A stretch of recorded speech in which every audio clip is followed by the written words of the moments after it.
My own parents spent 20 years telling me I was the family's biggest disappointment, until a mysterious courier delivered a document that shattered their entire world. My name is Clara Vance. I'm 28 years old. For as long as I can remember, my parents treated me like the family's dirty little secret, while my older sister, Amelia, collected academic accolades and promises of future wealth. They made fun of my learning struggles at every holiday gathering, cut me out of all important family decisions, and paid me a fraction of what they gave her without a second thought. But at Amelia's law school graduation party, held at the city's most prestigious hotel, with over 300 guests looking on, a man I'd never met approached me, handed over a sealed envelope, and murmured something that would eventually expose every falsehood my parents had ever crafted about my capabilities. What they never realized was that Grandma had been paying close attention all those years. She noticed everything, cataloged every slight, and she left me a gift that would completely upend the entire Vance dynasty. The Vances were classic old-money Manhattan aristocracy, the sort of family whose surname graced hospital pavilions and museum galleries. My father, Harold Vance, ran Vance Commercial Realty, a massive property empire that my grandmother, Eleanor Vance, had constructed from a modest, single-office operation back in the 1960s. By the present day, the company's total worth approached $90 million. I'd been diagnosed with a severe reading disability at age 7.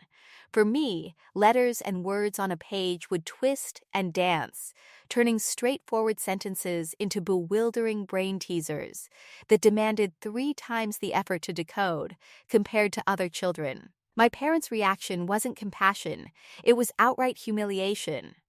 When I turned 12, they enlisted private coaches for Amelia, intensive music lessons at the most elite conservatory, total immersion language courses, and test prep tutoring from a top-tier specialist who billed several $100s per 60-minute session. When I timidly mentioned getting support for my own struggles, my mother, Patricia, would simply exhale heavily and say things like, "Clara, we've already poured so many resources into professionals. Eventually, you have to acknowledge that certain kids just aren't built for academics." I was only 12 years old, and I swallowed that verdict without question. So, I learned to adapt on my own terms. Digital audiobooks became my constant companions.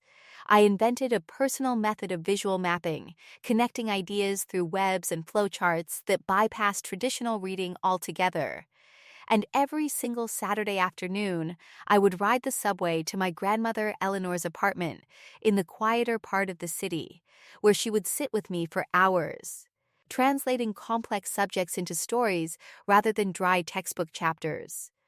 "Clara," she told me once, her aged fingers covering mine, "you might process words more slowly than others, but you notice patterns that everyone else just walks past. That's not a weakness, my darling. That's a completely distinct kind of intelligence." I couldn't fully comprehend her meaning at the time. But I would eventually, though first, I had to endure another 19 years of being the Vance family's most shameful episode. Christmas gathering, 2018. 20 relatives packed around the enormous dining table inside my parents' exclusive neighborhood townhouse. Crystal fixtures sparkled above, caterers glided between rooms, and the entire affair was yet another showcase of Vance family perfection. My father rose at the head of the table, lifting his wine glass with that boardroom authority he wielded like a tailored suit. "I have an important announcement," he declared, letting his voice carry that distinctive executive tone. "Amelia has been granted admission to the most prestigious law school in the country with a complete scholarship." Applause crashed through the room. Amelia accepted the praise with polished modesty.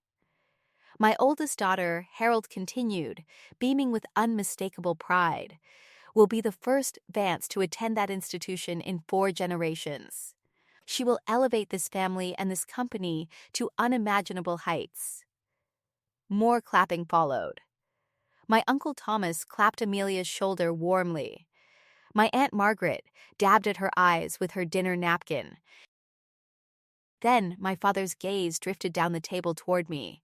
And Clara, he paused, the previous warmth vanishing like smoke. Well, Clara is also present. A handful of relatives laughed those awkward, uncomfortable chuckles that people produce when they have absolutely no idea what else to do. Amelia didn't defend me. She joined in the laughter right along with them. I fixed my stare on my plate. The roasted duck blurred beneath tears I absolutely refused to shed. But underneath the table, someone found my hand. Thin fingers, papery skin. Grandmother Eleanor, positioned directly across from me, squeezed firmly.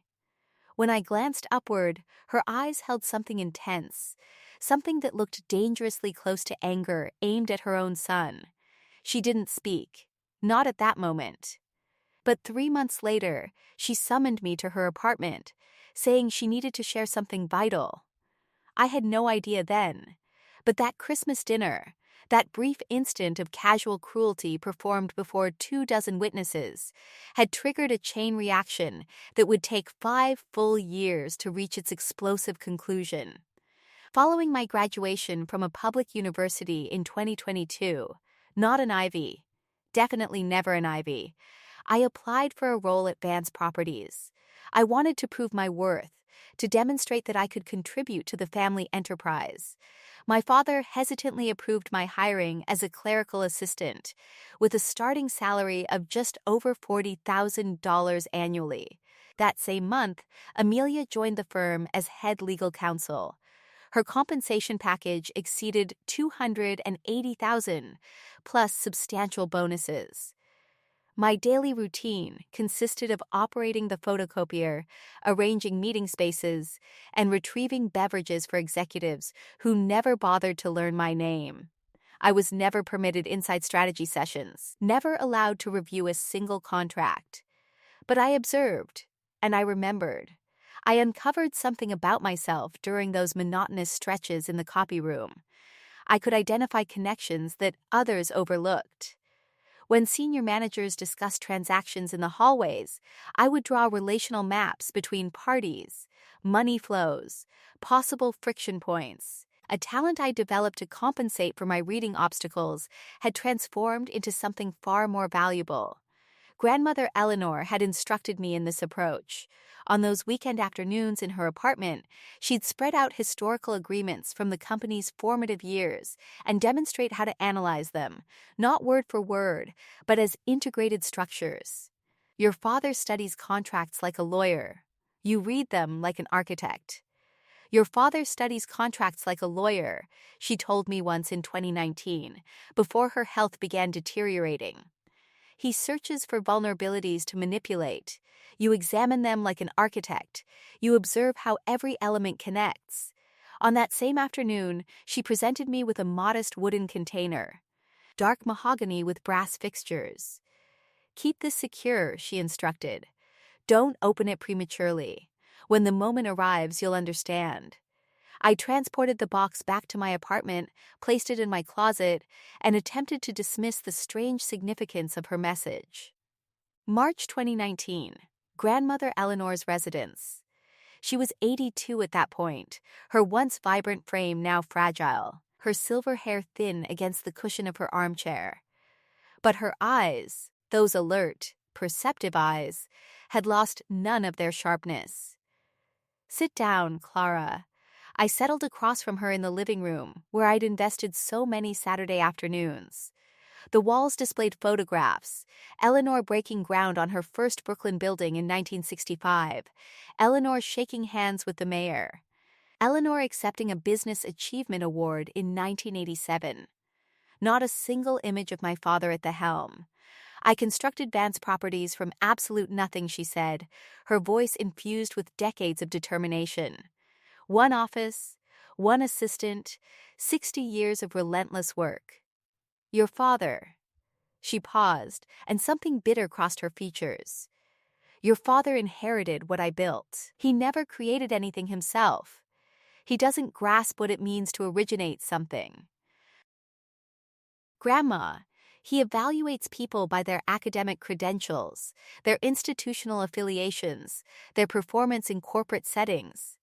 She leaned closer, her eyes fixed on me.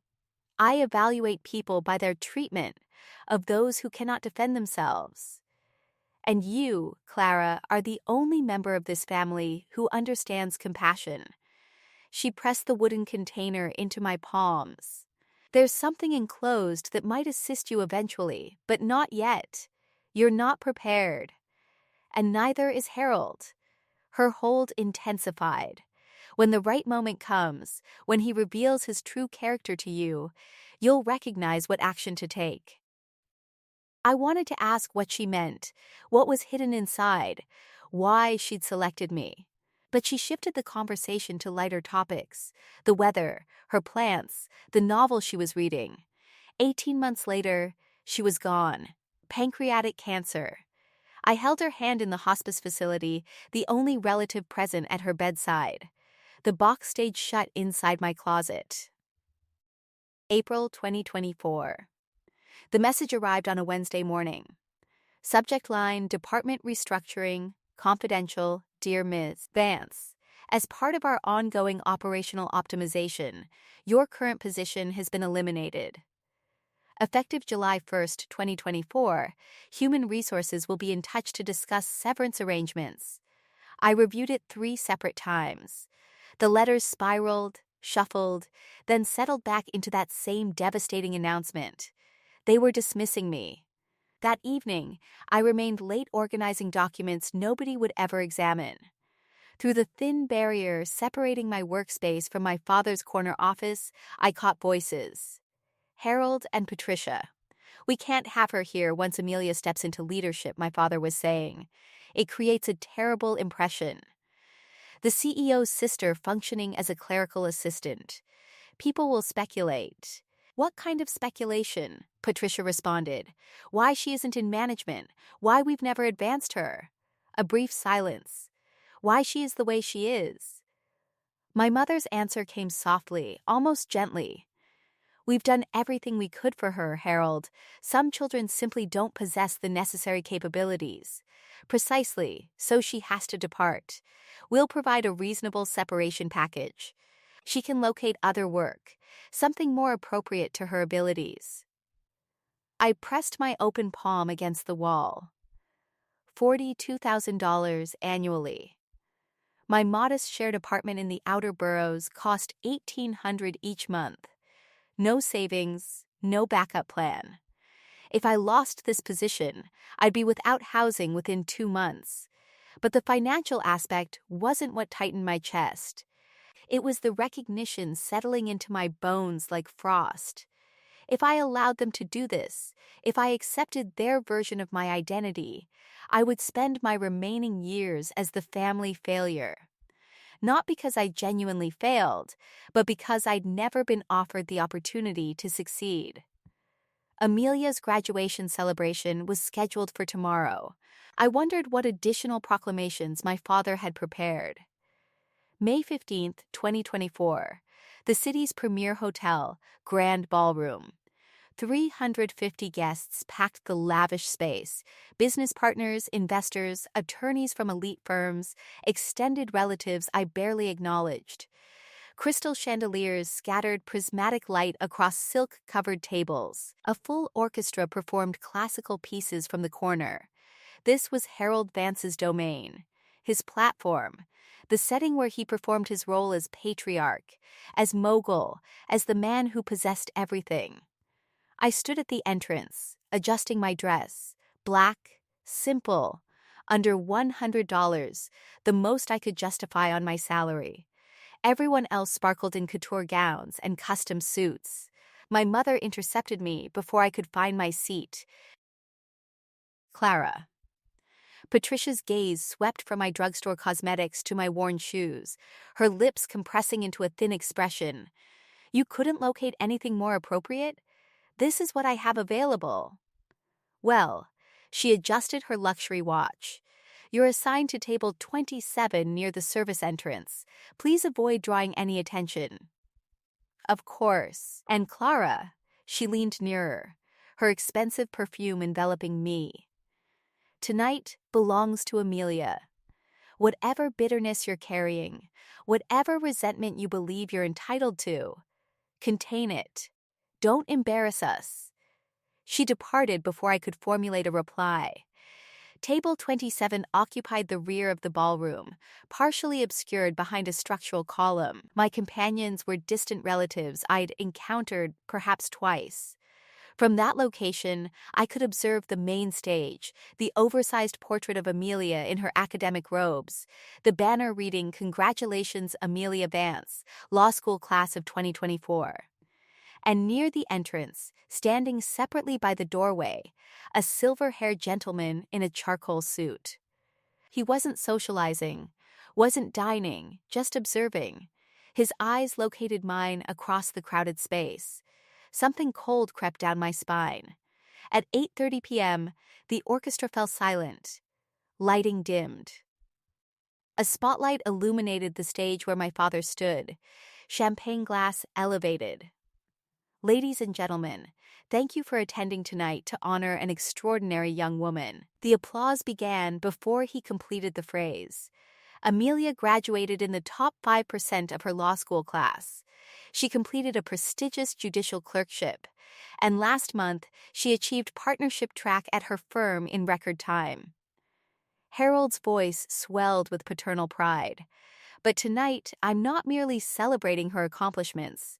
I'm announcing her future. Amelia joined him on stage, radiant in designer emerald. Effective immediately, Amelia Vance will inherit my entire estate upon my passing.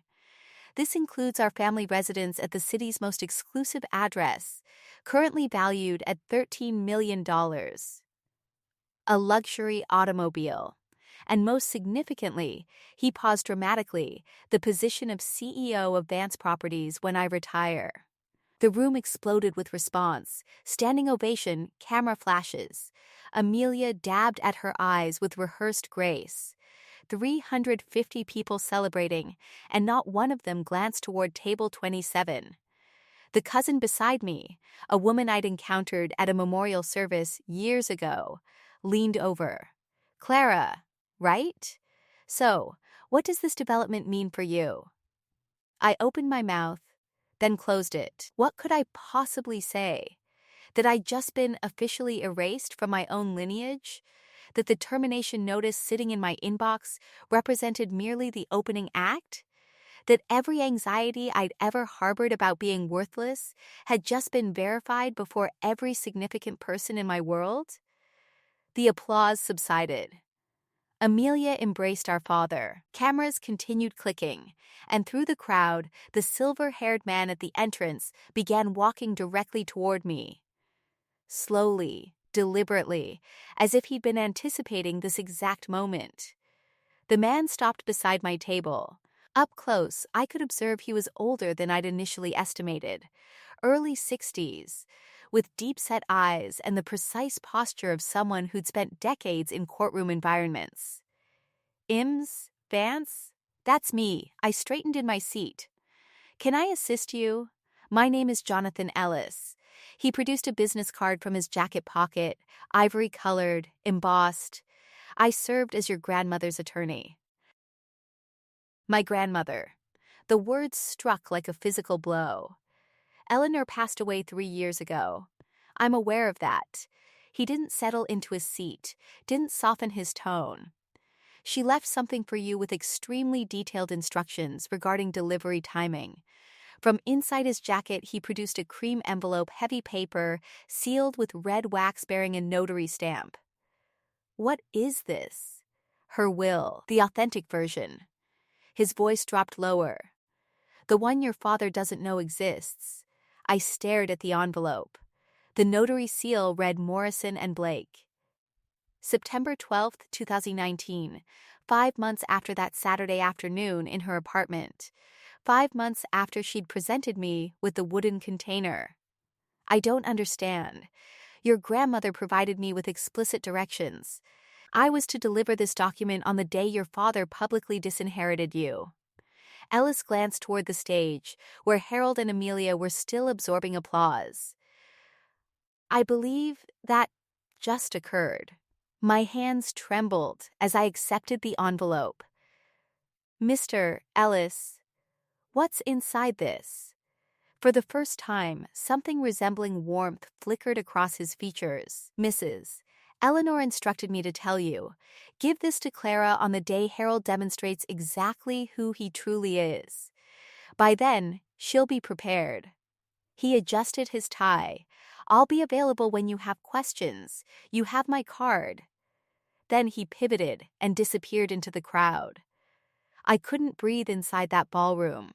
I pushed through the service entrance, discovering an empty corridor near the kitchen. Fluorescent lights buzzed overhead. The sounds of celebration faded to a distant murmur. My fingers shook as I broke the wax seal. Inside, 3 pages of dense legal documentation. A notarized signature. A date, September 12, 2019. I read slowly, deliberately. The letters swam, but I forced them into focus. I, Eleanor Margaret Vance, being of sound mind and body, do hereby revoke all previous testamentary documents and declare this to be my last will and testament. My eyes caught on a section near the middle.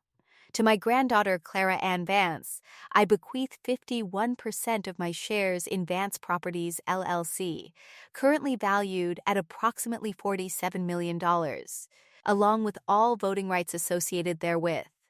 I read it again, then again. 51%. Controlling interest. The will continued. This bequest is made with full knowledge of my son Harold's treatment of Clara. She has been excluded, diminished, and denied opportunity, not due to lack of ability, but due to lack of support. Clara is not slow. Clara was abandoned, and I will not allow her father's prejudice to continue beyond my death. A sob caught in my throat. Grandma had witnessed everything. Every slight, every dismissal, every quiet cruelty. The document concluded, condition. To activate this bequest, Clara must formally request an emergency board meeting within 72 hours of receiving this document. Failure to act within this window will render this will null and void, and all assets shall transfer per my 2015 testament. 72 hours. The deadline would fall at 8:30 p.m. on May 18th. I leaned against the cold wall, the document pressed to my chest. My grandmother had equipped me with a weapon. Now I had to determine whether I possessed the courage to employ it. Jonathan Ellis was waiting near the coat check when I emerged. You read it, the 72-hour clause. My voice fractured. Why would she include that provision? Your grandmother understood you, Ms. Vance. He handed me a second card, this one with a personal cell number handwritten on the reverse. She realized that if she gave you unlimited time, you might persuade yourself not to act. The deadline isn't a punishment, it's permission. Permission to stop waiting for your family to change their opinion of you. Permission to claim what rightfully belongs to you. He checked his wristwatch. The deadline is 8:30 p.m. May 18th, 3 days. If you wish to proceed, you'll need to submit a formal request for an emergency board meeting. I can assist in drafting it. Through the ballroom doors, I could observe my father still on stage, posing for photographs with Amelia. My mother circulated among guests, accepting congratulations as if she'd earned them personally. If I did this, if I invoked the will, I would sever every relationship I had remaining. My parents would never forgive me. Amelia would perceive it as betrayal. But if I remained silent, I would accept their judgment. I would become exactly what they'd always claimed I was, the failure, the slow one, the daughter who didn't matter. Miss Vance, Ellis's voice interrupted my spiral. Your grandmother believed in you. She invested the final 3 years of her life preparing for this moment. The question is, Do you believe in yourself? I looked at the will in my hands, at the elegant signature of the woman who'd held my hand beneath Christmas tables and taught me to read contracts like architectural blueprints. I'll call you tomorrow, I said. We're requesting that board meeting. Ellis allowed himself a small smile. She predicted you would. I'm going to pause here briefly. If you've ever been dismissed by the people who were supposed to champion you, if you understand what it feels like to be overlooked, I want you to comment the word enough below. Let me know I'm not alone in this experience.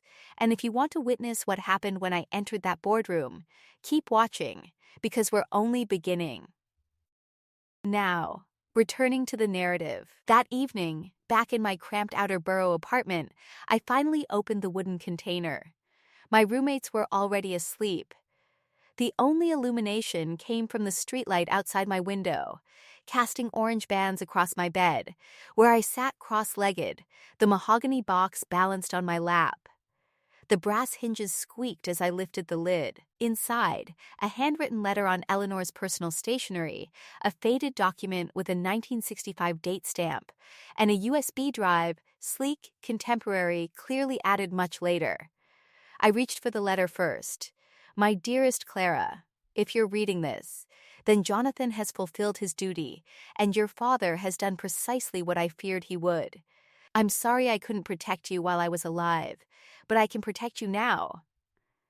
The enclosed document is the original partnership agreement from 1965, when I founded Vance Properties with two colleagues who have long since passed. Your father has never examined it.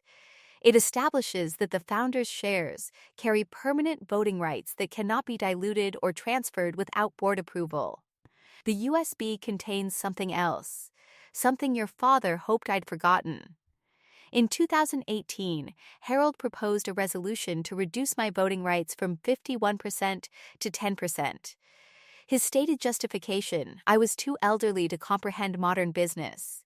The real reason: he wanted control, and I stood in his path. The board rejected his proposal by 2 votes. I was one of those votes. I never forgot what he attempted, and I never forgave him for the way he treated you to justify it, as though diminishing you somehow proved I was unfit. Use this wisely, Clara, not for revenge, for justice. All my love, Grandma Eleanor. I connected the USB to my laptop. The file was labeled Board Meeting Minutes, March 2018, PDF, my father's attempt to strip his own mother of authority, documented, time-stamped, undeniable, May 16th, 9:11 a.m. Margaret Coleman answered on the second ring. Clara Vance. Her voice carried the rasp of someone who'd enjoyed cigarettes for decades and laughter even longer. I've been expecting your call. You know who I am? Sweetheart, your grandmother and I constructed half of this city's commercial property together in the 70s. She discussed you constantly. A pause. She also informed me about the will 3 years ago, just before she passed. I gripped my phone tighter. Then you understand what I'm about to do. I understand what you're contemplating. There's a significant distinction. Margaret's tone shifted, sharper now, more businesslike. You want to request an emergency board meeting? That requires 3 board members to sign the petition. I'm one. You'll need 2 more. Can you help me identify them? I can do better than that. I heard papers shifting in the background. Harold Vance isn't as respected as he believes. His management approach is, let's say, autocratic. At least 4 board members have expressed private concerns. They simply need someone to take the first step. Hope kindled in my chest. Who? Richard Holloway. Susan Parker. They've both experienced Harold's temper in closed sessions. I'll make some calls. Another pause. Clara, I need you to understand something. This won't be pleasant. Your father will resist. Your sister will resist. They'll say terrible things. They've been saying terrible things my entire life. At least now I can respond. Margaret laughed, a warm, genuine sound. Eleanor always claimed you possessed steel beneath all that silence.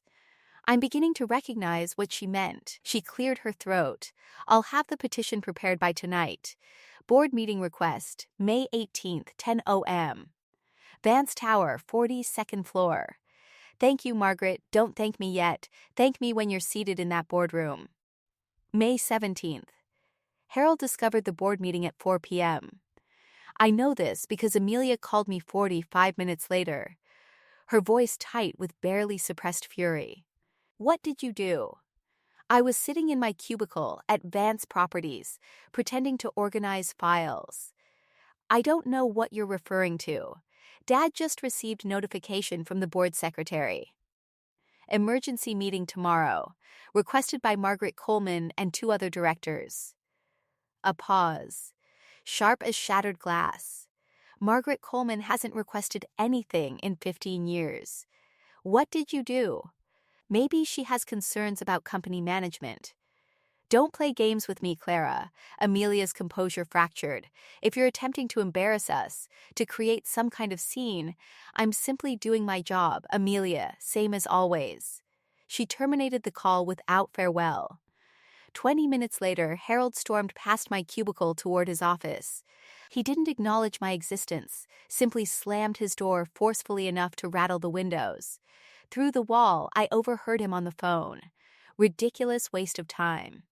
Margaret's probably losing her faculties. We'll address her concerns and move forward. No, I'm not concerned. Clara? My God, Amelia, she can barely interpret a spreadsheet. She's not a threat to anyone. I smiled.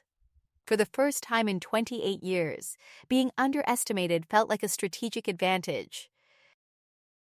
That night, in my apartment, I prepared, printed 3 copies of the will, downloaded the 2018 board minutes onto my phone as backup, drafted a brief statement, not an accusation, simply a presentation of facts.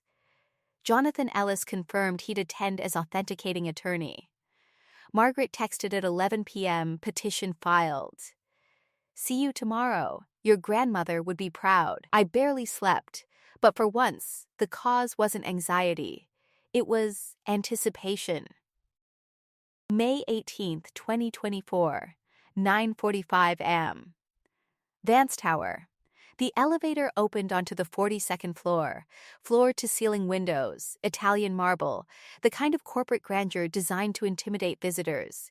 I stepped out wearing a borrowed gray blazer, 2 sizes too large, carrying a leather portfolio I'd purchased from a second-hand shop for pocket change. The security guard at the boardroom door raised his hand. Name? Clara Vance. He checked his tablet, frowned. You're not listed on the authorized attendee roster. I'm a Vance Properties employee with business to present to the board. Ma'am, this is a restricted meeting. I can't permit entry. Is there a problem? Amelia's voice sounded behind me. I turned. She looked immaculate, navy power suit, designer scarf, the uniform of someone who belonged in boardrooms. Clara? Her smile didn't reach her eyes. What are you doing here? I have information to present to the board. Information? Amelia laughed, a sharp, performative sound. About what? You work in the copy room. The nature of my presentation is confidential. You don't even understand basic financial terminology. Return on investment. It's not complicated. Amelia's smile flickered. Before she could respond, our father appeared at the end of the hallway, flanked by 2 senior executives. What's happening here? Clara wants to attend the board meeting, Amelia said. I was just explaining that's not feasible. Harold looked at me the way he always had, like I was a blemish he couldn't remove. Clara, return to your desk. This doesn't concern you. Actually, a voice called from inside the boardroom. It does. Margaret Coleman appeared in the doorway, 72 years old, silver-haired, carrying the quiet authority of someone who'd been constructing empires when Harold was still in diapers. I invited her. She has standing to address the board. Margaret smiled. Let her enter. Harold's jaw tightened. For a moment, I thought he might physically block the entrance. But Margaret Coleman had been a board member for 32 years. Her authority in that room exceeded his. Fine, my father's voice had turned to ice. Let her speak. We'll observe how long it takes before she embarrasses herself. The boardroom was smaller than I'd imagined, an oval table of polished walnut, 12 leather chairs, portraits of former executives on the walls, including, I noticed, my grandmother Eleanor, her painted eyes appearing to observe from above the fireplace. 12 board members took their positions. Harold at the head, Amelia to his right, not officially a board member yet, but positioned as heir apparent. I was directed to a chair at the opposite end, the children's table of corporate governance. In the corner, Jonathan Ellis sat with his briefcase. He caught my eye, nodded once. Robert Hartley, the board chairman, a distinguished man in his mid-60s who'd known my grandmother for decades, called the meeting to order. This emergency session was requested by Margaret Coleman, Richard Holloway, and Susan Parker. Margaret, you have the floor. Margaret rose. Thank you, Robert. I'll keep my remarks brief. She gestured toward me. The matter I wish to address concerns a document that has recently come to light, a document that affects the ownership structure of this company. I yield my time to Miss Clara Vance. All eyes turned to me. Amelia smirked. Harold leaned back in his chair with theatrical boredom. I stood. My hands were steadier than I'd expected. Thank you, Mrs. Coleman, and thank you to the board for permitting me to speak. I opened my portfolio. What I'm about to present may come as a surprise to some of you. I ask only that you examine the evidence before reaching any conclusions. Harold sighed audibly. I ignored him. Before I could continue, my father raised his hand. I'm sorry, Robert, but before we waste the board's valuable time, Harold stood, buttoning his jacket with deliberate slowness. I need to provide some context. Harold, Margaret started. Clara is my daughter. His voice carried that patronizing warmth he used for difficult clients. And I love her, but she is not qualified to address this board on any business matter. She works in an administrative role. She has no legal training, no financial background, no strategic experience. Amelia chimed in, her tone dripping with false sympathy. Clara also has a reading disability. She struggles with written material. We've attempted to support her, but she shrugged elegantly. Some limitations simply can't be overcome through effort alone. Several board members shifted uncomfortably. What we're witnessing here, Harold continued, is a troubled young woman acting out, perhaps due to the announcement at Amelia's graduation party. Sibling jealousy is, Mr. Vance, Robert Hartley's voice cut through like a blade. You'll have an opportunity to respond, but Miss Vance requested this time, and she's entitled to use it. Harold sat down. His expression promised consequences. Amelia caught my eye and mouthed, "You're embarrassing yourself."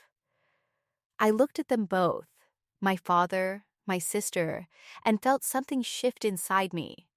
Not anger, something colder, clearer. They weren't attempting to protect me. They weren't even attempting to protect the company. They were attempting to protect their version of the story, the version where I was nothing.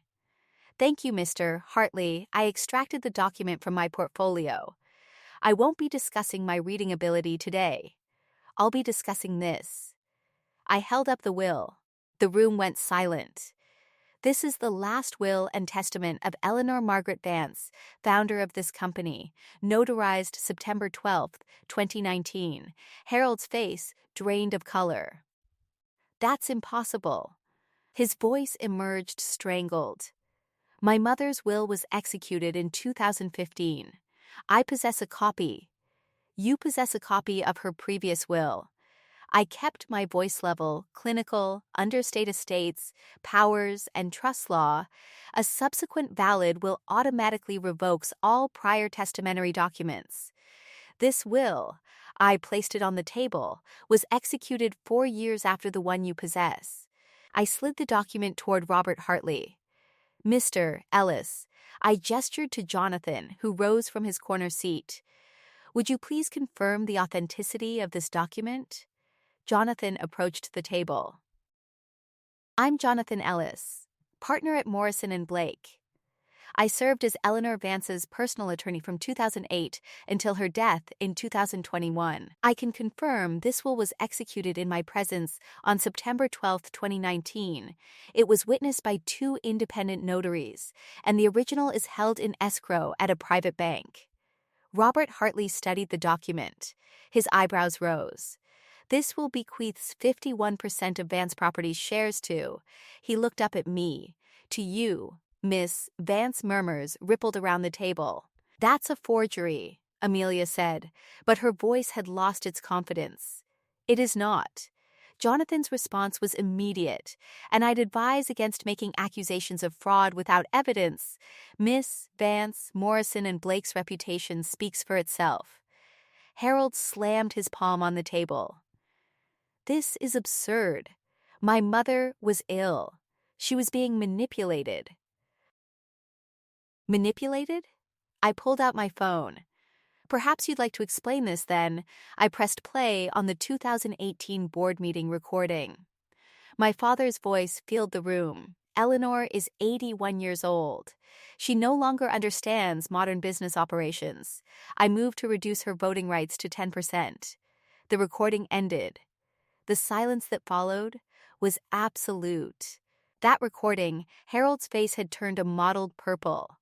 That was a private board discussion which Eleanor attended. She recorded it, as was her right as a shareholder. Robert Hartley set down the will. His expression had shifted from neutral to something harder. Vance, would you read the relevant passage aloud for the record? I nodded. Took a breath. To my granddaughter, Clara Vance, I bequeath 51% of my shares in Vance Properties LLC, along with all voting rights associated therewith. I paused, letting the words settle. This bequest is made with full knowledge of my son Harold's treatment of Clara. She has been excluded, diminished, and denied opportunity, not due to lack of ability, but due to lack of support. Amelia made a choking sound. Clara is not slow. Clara was abandoned, and I will not allow her father's prejudice to continue after my death. I looked directly at my father. Harold has confused credentials with character, degrees with worth.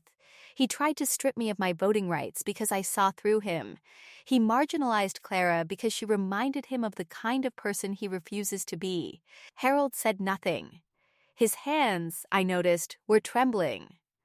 The will concludes, I built this company from nothing. I choose who carries it forward. I choose Clara.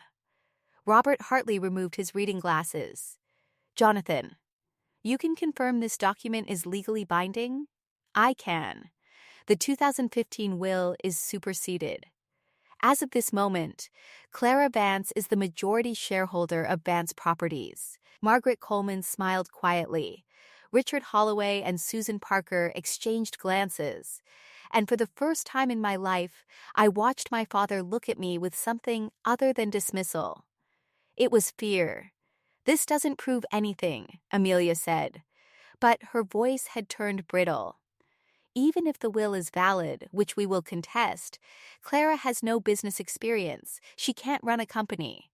I'm not asking to run the company. I addressed the full board. I'm asking you to examine the facts. I pulled the 2018 board minutes from my portfolio. March 14th, 2018. Harold Vance proposed Resolution 2018-07 to reduce Eleanor Vance's voting shares from 51% to 10%. His stated rationale: I found the passage. The founder is no longer capable of understanding modern business operations. That was taken out of context, Harold said. The resolution failed by 2 votes, Eleanor's vote and Margaret Coleman's. I looked at Margaret. Is that accurate? Margaret nodded slowly. It is. Eleanor called me that night. She was devastated, not because of the resolution. She knew it would fail. but because her own son had attempted to take everything she'd built. "This is ancient history," Harold started. "It's evidence," I cut him off. "Evidence that my grandmother wasn't suffering from diminished capacity when she wrote that 2019 will. She was protecting herself from her own son. And she was protecting me." Robert Hartley looked around the table. "Does anyone else have documentation contradicting what's been presented?" Silence. Harold. My father's jaw worked. No words came. Amelia, my sister, stared at the table. Her perfect composure had cracked entirely. Richard Holloway spoke for the first time. "Robert, I think we need to recess and have legal counsel review these documents." "Agreed." Hartley checked his watch. "We'll reconvene in 15 minutes. Jonathan, please remain available." The board members rose. Conversations broke out in hushed tones. Harold didn't move. He sat frozen, staring at his mother's portrait on the wall. I wondered if he could feel her watching. 15 minutes stretched into 45. The board's legal counsel, a thin man named Patterson whom I'd never met, spent the entire time on his phone with Morrison and Blake, the private bank, and the state court's records office. I sat alone at the end of the table. Jonathan Ellis brought me a glass of water. Margaret Coleman patted my shoulder as she passed. Harold and Amelia huddled in the corner, their whispered argument growing increasingly heated.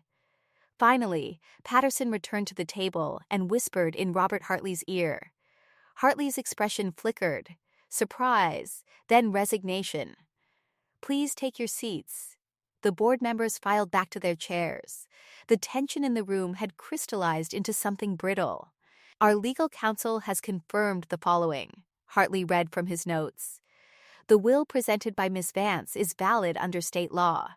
It supersedes all previous testamentary documents. Effective immediately, Clara Ann Vance holds 51% of Vance Properties shares." Someone inhaled sharply. Additionally, Hartley continued, as majority shareholder, "Miss Vance has the right to propose motions to the board, including matters pertaining to executive leadership." He looked at me. "Miss Vance, do you have any motions you wish to bring forward?" I stood. My heart was pounding, but my voice held steady. "I have one motion." Harold rose from his seat. "Robert, this is—" "Sit down." "Harold." Hartley's voice carried unexpected steel. "Miss Vance has the floor." Harold sat. His face had gone gray. I looked around the table at 12 people who, until an hour ago, had never considered me capable of anything. Now they waited for my decision. The power to destroy my father's career was in my hands. I thought about what my grandmother would want. And I made my choice. I'm not proposing to remove Harold Vance as CEO. The tension in the room shifted.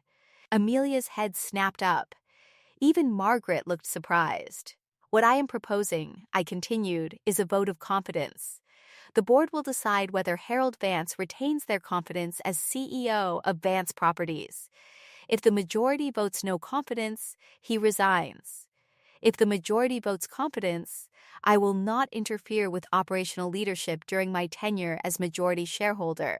"This is absurd," Amelia stood. "You're turning this into a spectacle, a revenge fantasy." "No," I met her eyes. "This is corporate governance, the same process that exists in every well-run company. The same process Grandma Eleanor established in our bylaws 40 years ago." I paused. "If Dad has the board's confidence, he has nothing to worry about." Robert Hartley studied me for a long moment. Something like respect flickered in his expression. "Is there a second for this motion?" "Seconded." Margaret Coleman didn't hesitate. "Then we'll vote.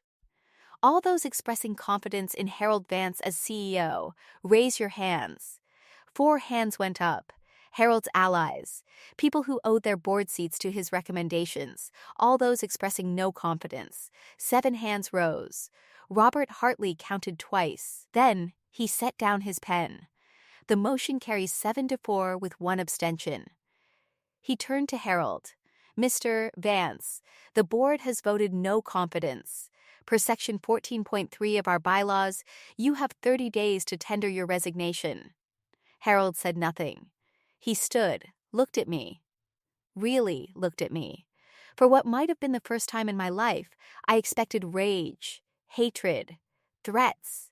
What I saw was worse. Recognition. The understanding that he'd underestimated me so completely that he'd lost everything. He walked out without a word. I know what some of you are thinking right now. Why didn't she just fire him? Why give him the chance to keep his job? Because revenge isn't justice. Because destroying someone doesn't undo what they did to you. And because my grandmother didn't raise me to be cruel, she raised me to be fair. If that resonates with you, hit like, hit subscribe, turn on notifications, because the story isn't over. Not even close. Now, back to what happened after that boardroom cleared. Harold caught me in the private corridor outside the boardroom. Patricia was with him. Someone must have called her during the recess. Her face was tear-streaked, mascara bleeding down her cheeks. Harold's voice was barely controlled. You ungrateful, scheming Harold. Patricia put a hand on his arm. Not here. She just destroyed our family in front of 12 people. I stood my ground. I didn't destroy anything. I told the truth. The truth? Harold laughed bitterly. Your grandmother was manipulated. That lawyer, Ellis, he must have. Grandma Eleanor wrote that will 5 months after you tried to strip her of power, because she saw exactly who you are. My voice didn't waver. You didn't lose because I betrayed you. You lost because you betrayed her. Patricia stepped forward. Clara, sweetheart, you have to understand. We were trying to protect you. You've always struggled. We didn't want to put pressure. You didn't protect me. You erased me. 28 years of silence crystallized into words. Every Christmas dinner, every family photo, every conversation where you talked about Amelia's achievements and pretended I didn't exist. That wasn't protection. That was abandonment. That's not fair. You're right. It wasn't fair. I met my mother's eyes. I spent my whole life trying to prove I was worthy of this family. I'm done proving. The documents speak for themselves. Harold grabbed my arm. This isn't over. We'll contest that will. I pulled free. You'll lose. And you know it. Because Grandma Eleanor planned for every contingency, including this one. I walked toward the elevator. Behind me, I heard my mother's voice. Clara, wait. I didn't wait. For the first time in my life, I didn't need their permission to leave. The elevator doors closed on my parents' faces. I leaned against the brushed steel wall, finally allowing myself to breathe. The adrenaline that had carried me through the past 2 hours began to ebb, leaving something unexpected in its wake. Not triumph, not satisfaction, grief. I just severed 28 years of hoping things would change, of believing that if I was patient enough, quiet enough, good enough, my parents would eventually see me, love me the way they loved Amelia. That hope was dead now. I'd killed it myself. The elevator descended 42 floors. By the time it reached the lobby, I'd wiped my eyes and straightened my borrowed blazer. Jonathan Ellis was waiting by the security desk. He searched for the word. Remarkable. It was necessary. Your grandmother would agree. He fell into step beside me as I walked toward the exit. What happens now? Now I go home, sleep, try to figure out what my life looks like without the family I thought I had. And the company. I don't want to be CEO. I never did. I just want the company my grandmother built to be run by people who actually care about it, not people who see it as their personal inheritance. Ellis nodded slowly. The board will want to meet with you, discuss transition plans, your role going forward. I know. But not today. I pushed through the door, felt the city sunlight hit my face. Today, I just need to be Clara Vance. Not a shareholder, not a victim, not a symbol. And tomorrow, I looked back at Vance Tower. 42 stories of glass and steel bearing my family's name. Tomorrow, I start building something new. May 19th, 2024, Harold Vance signed his resignation letter at 4 p.m. I wasn't there. I learned about it through an email from Robert Hartley. Miss Vance, your father has tendered his resignation effective June 15th, 2024. The board has appointed me as interim CEO while we conduct a search for permanent leadership. Additionally, the board has voted to offer you a formal position, strategic advisor to the board. This role would allow you to participate in major decisions while you determine your long-term relationship with the company. Please let me know your thoughts. Regards, Robert Hartley. I read the email 3 times. Habit. And then forwarded it to Jonathan Ellis for review. His response came within an hour. Fair offer. No hidden strings. Congratulations, Clara. That evening, an all-staff email went out to the Vance Properties team. Effective June 15th, Harold Vance will step down as CEO. Robert Hartley will serve as interim CEO. Additionally, the board welcomes Clara Vance as a strategic advisor in her capacity as majority shareholder. We thank Harold for his years of service and wish him well in future endeavors. My phone buzzed with messages. Colleagues I'd worked beside for 2 years, people who'd never learned my name, suddenly wanted to have coffee, to reconnect, to catch up. I ignored most of them. But one message stood out from Patricia Morales, an executive assistant who'd started at the company in 1987, who'd worked directly with my grandmother. Clara, Eleanor used to talk about you constantly. She said you saw things others missed. I never understood what she meant until today. Welcome to the boardroom. She'd be so proud. I saved that message. Some validation doesn't come from family. Sometimes that's better. 1 week later, the story went public. New York Business Journal. Vance Properties shakeup. Founder's granddaughter takes control after secret will surfaces. The article didn't name me directly. Corporate privacy laws prevented that, but anyone in city real estate circles knew exactly who it was about. In a dramatic turn of events, the heir apparent to the Vance Properties empire has been displaced by a previously unknown family member.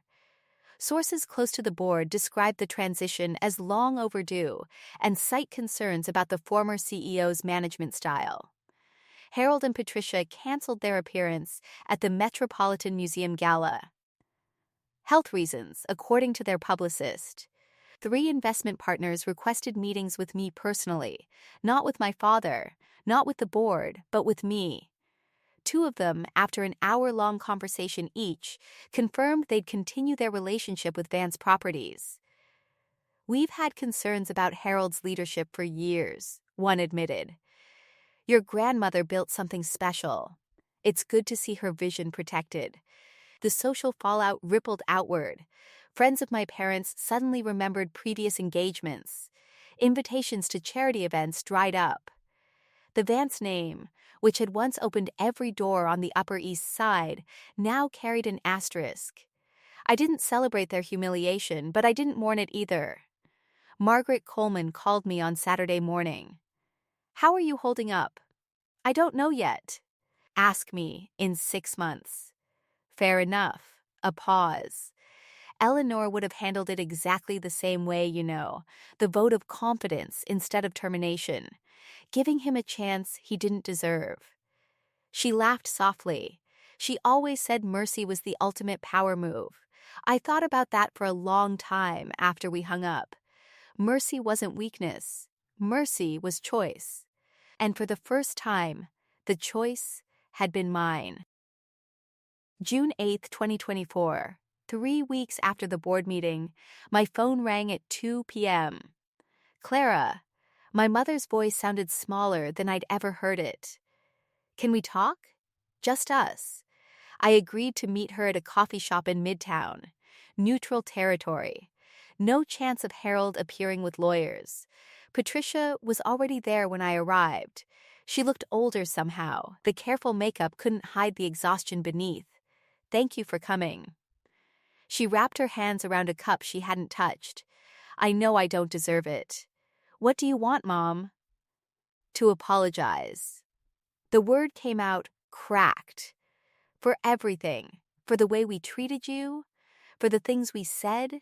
For the things we didn't say. Are you apologizing because you're sorry or because everything changed?" She flinched. The question hung between us like smoke. "Both," she finally admitted. "I'm ashamed to say it, but both." Her eyes welled. I was so focused on Amelia's success, on maintaining appearances. I told myself we were protecting you from expectations you couldn't meet. But that was a lie.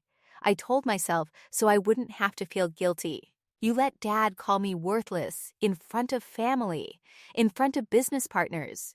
You never defended me, not once. I know. A tear slipped down her cheek. I know, and I can never undo it. But Clara, I don't want to lose you entirely. I don't know if that's even possible anymore, but I had to try. I looked at this woman who'd been my mother for 28 years, who'd braided my hair as a child and forgotten my birthday as an adult. "I can't pretend the last 20 years didn't happen," I said slowly, "but I'm willing to try building something new, something honest." She nodded, unable to speak. It wasn't forgiveness, but it was a start. August 2024. 2 months later, Amelia called while I was walking through Central Park. I almost didn't answer. "Clara, I know I have no right to ask, but can we meet? There's something I need to say." We sat on a bench near Bethesda Fountain. The August heat pressed down like a weight. Amelia looked different. The armor of perfection she'd worn her whole life had cracked. Dark circles under her eyes, hair pulled back carelessly. "I've been in therapy," she said without preamble. "Since May. 3 times a week. That's good. It's brutal." She laughed humorlessly. "Turns out being the golden child isn't actually a gift. It's a different kind of cage." I waited. Dad expected me to be perfect. Every grade, every achievement, every award was never enough. It was just the baseline for what came next. She stared at the fountain. "And the way they treated you." I told myself it was just how things were. That you were different. That I was protecting you by not challenging them. You weren't protecting me. No, I was protecting myself. Because if I defended you, I became a target too. She finally looked at me. "That's not an excuse. It's just the truth." "What do you want from me, Amelia?" "Nothing. I don't deserve anything." Her voice cracked. "I just wanted you to know. I see you now. Really see you. And I'm sorry I didn't look sooner." We sat in silence. 2 sisters who'd grown up in the same house as strangers. "I can't go back to how things were," I said finally. "But I'm not interested in staying enemies either. Maybe we start over from scratch." Amelia's eyes filled with tears. "I'd like that. It wasn't the sister relationship I'd wanted as a child, but maybe it could become something real." November 2024. 6 months after the board meeting, I moved into my own apartment in Brooklyn Heights. 1 bedroom, pre-war building. A view of the bridge my grandmother had walked across to her first office in 1965. The rent was more than I'd ever paid, but I could afford it now. My new salary as Director of Sustainable Development at Vance Properties. $185,000 a year, plus dividends from my shares. The title was my idea. A new division focused on green building practices, sustainable real estate, environmental impact assessments, the kind of innovation my grandmother would have championed if she'd lived to see it. Harold called once a month now, short conversations, polite. He asked about the weather, about my new apartment, about work. We both pretended the past hadn't happened. It was easier that way. Patricia and I had lunch every other week. Slowly, awkwardly, she was learning to see me as a person instead of a problem. It wasn't the mother-daughter relationship I dreamed of, but it was honest, which was more than we'd ever had. Amelia and I got coffee on weekends sometimes. We were learning each other, really learning for the first time. She told me about the pressure she'd carried. I told her about the loneliness. Neither of us pretended the past was okay, but we were writing a new story. On the wall of my apartment, I'd hung my grandmother's portrait, the same one that had watched over the boardroom for 40 years. Sometimes, when the evening light hit it just right, I could almost see her smiling. "You did it, Grandma. You gave me the tools. I just had to be brave enough to use them." 6 months ago, I was invisible. Now, I was finally fully myself. Looking back, I understand something now that I couldn't have understood at 27. My grandmother didn't leave me 51% of her company because I was better than Amelia. She left it to me because she knew I wouldn't let power corrupt me the way it had corrupted my father. Dyslexia isn't my flaw. It's part of who I am, like my visual memory, my patience, my ability to see patterns others miss. The things that made me slow in my parents' eyes were the same things that made me see the truth when everyone else looked away. Harold judged worth by credentials, by degrees, by performance. Eleanor judged worth by character, by kindness, by the way people treated those who couldn't fight back. And now finally, I get to judge my own worth, not by what my parents say, not by what my sister achieved, not by what any stranger on the internet thinks, by my own standard, my own measure, my own truth. If you're watching this and you recognize yourself in my story, if you've ever been the overlooked one, the dismissed one, the one they said would never amount to anything, I want you to know something. You don't need a secret inheritance to prove your value, but you do need to give yourself permission to stop seeking approval from people who will never give it. Boundaries aren't walls, they're doors. They let you decide who gets access to your life and on what terms. My family hurt me for 28 years, but I didn't need to hurt them back to find peace. I just needed to stop waiting for them to see me and start seeing myself. That's the real inheritance my grandmother left me, and nobody can ever take it away. If this story meant something to you, if it reminded you that your worth isn't determined by the people who failed to see it, I want to hear from you. Subscribe, hit the bell, leave a comment telling me your story. And if you want more stories like this, stories about ordinary people who found the courage to stand up for themselves, check the link in the description. Thank you for being here. Thank you for listening. Until next time.